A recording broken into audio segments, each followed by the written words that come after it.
வணக்கங்க. இன்னைக்கு என்ன கம்ப்ளைண்ட்னு பார்த்தீங்கன்னா, அகைன் கிரைண்டர் தாங்க ப்ராப்ளமா இருக்கு. ஆக்சுவலா நான் வெளியூர்ல இருக்கும்போது எனக்கு கஸ்டமர் கால் பண்ணி கிரைண்டர் ப்ராப்ளமா இருக்குப்பா வந்து பாருங்கன்னு சொல்லியிருந்தாங்க.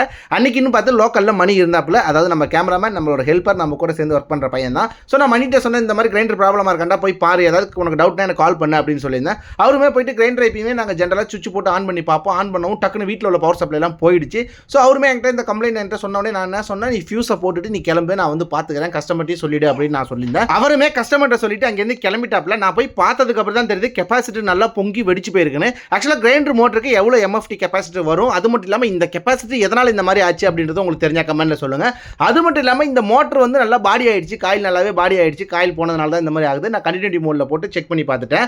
கஸ்டமர்கிட்ட நான் தெளிவாக சொன்னேன், இந்த மோட்டர் வந்து காயில் கட்டணும், அது மட்டும் இல்லாமல் கெப்பாசிட்டிக்கு மாற்றணும், கடையில் கொடுத்து தான் பண்ணணும் அப்படின்றதுக்கு. கஸ்டமர் கொஞ்சம் நீங்கள் வெயிட் பண்ணுங்கப்பா, நான் சொல்கிறேன் எவ்வளோ சார்ஜ் ஆகும் அப்படின்னு அவங்கள்ட்ட தெளிவாக சொல்லிட்டேன். இதுக்கு அவங்க புது மோட்டரே வாங்கிக்கலாம் அப்படின்ட்டு அவங்களுமே முடிவு எடுத்துருக்காங்க. பார்ப்போம், புது மோட்டர் வாங்கினாங்கன்னா கிரைண்டரில் ஃபிக்ஸ் பண்ணுற வீடியோவும் சேர்த்து போடுறேன். வரேங்க, பாய்ங்க. நெக்ஸ்ட் எலக்ட்ரிக்கல் வீடியோவில் பார்க்கலாம். பாய்.